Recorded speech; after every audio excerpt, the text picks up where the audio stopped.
Postingan terakhirnya dibanjiri komentar yang menyakitkan. Komentar menghardik, menghakimi, mencerca, dan menghina yang paling banyak kulihat. Bahwa ia kurang ini, kurang itu, harusnya begini, harusnya begitu. Kenapa tidak begini? Dan kenapa tidak begitu? Perihal menjadi baik di mata manusia, susah-susah gampang ternyata. Ada yang tanpa susah payah mengungkapkan mereka sudah paham. Sudah mengenalmu sebagaimana mengenal diri mereka sendiri. Tapi tak semua orang seperti itu. Akan ada yang selalu melihat sesuatu yang salah dari dirimu. Atau dari apapun yang kau kerjakan.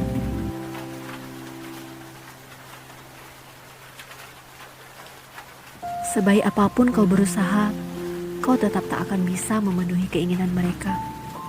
Bahkan sampai saat ini, aku masih terus bertanya-tanya, harus seperti apa diriku menghadapinya, perihal menjadi baik di mata manusia.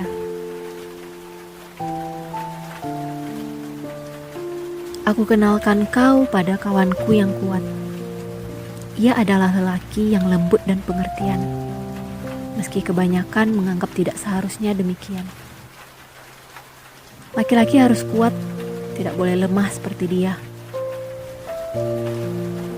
Kalau saja ada yang bersedia melihat dari kacamata yang berbeda. Kalau saja ada yang bersedia mengenalnya lebih dalam. Mereka akan lihat bagaimana kawanku itu begitu kuat. Ia habiskan kekuatannya untuk memaafkan, bukan untuk adu fisik atau sekedar gagah-gagahan. Ia datang padaku kala itu, bertanya dengan sedih. Suaranya ketir, tenggorokannya tercekat, seperti susah sekali saat akan memulai pembicaraan. Aku berusaha setenang mungkin mendengarkannya, sampai akhirnya ia berani berbicara tentang perasaannya dan komentar menyakitkan yang ia terima. Aku tahu ia banyak menerima komentar menyakitkan pada setiap akun media sosial miliknya. Aku juga heran, seolah kawanku ini tak pernah benar dengan apapun yang ia kerjakan. Saat anak lelaki lain bermain bola, ia lebih memilih menepi dan menjauh dari lapangan. Saat anak lelaki lain berkelahi demi mempertaruhkan nama baik gengnya, ia lebih memilih berdiam diri di dalam kelas menghindari pukulan. Sejak saat itulah ia dicap sebagai anak mami yang takut berkelahi, ataupun anak perempuan yang selalu bersembunyi, dan masih banyak lagi.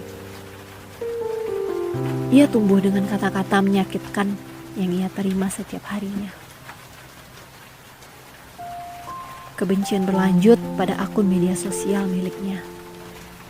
Foto yang ia unggah dengan tujuan agar ia terlihat baik dan bahagia dipenuhi komentar orang-orang yang heran dengan tingkah lakunya.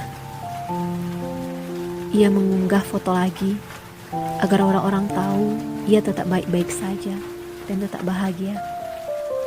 Tapi lagi-lagi foto yang ia unggah tetap saja mendapat komentar menyakitkan. Terus seperti itu, berulang, menahun, menjadi kebiasaan. Sampai akhirnya aku dapati komentar-komentar cacian itu mulai berubah menjadi sedikit manis dan menenangkan.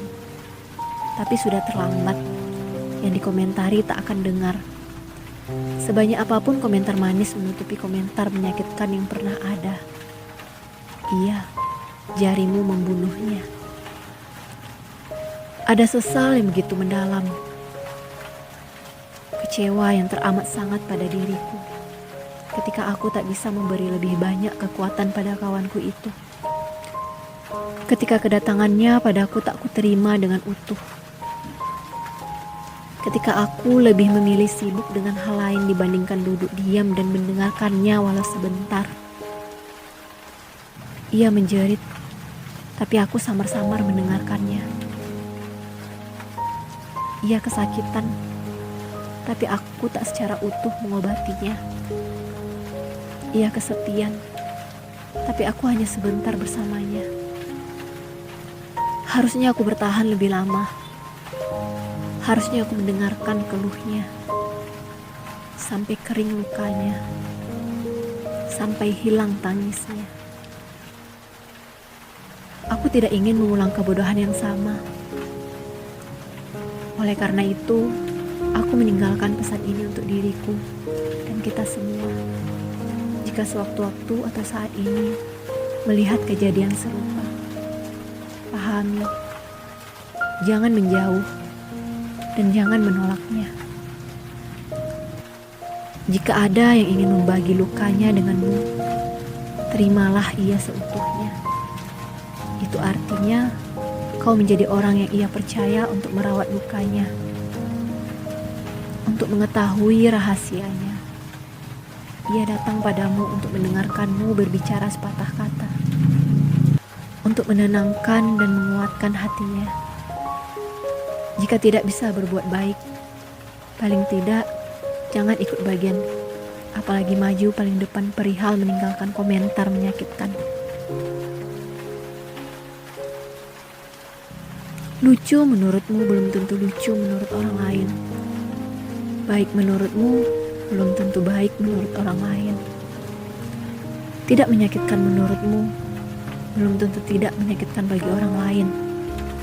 Terakhir, kepada kawanku yang telah menghabiskan kekuatannya untuk memaafkan, selamat tidur panjang.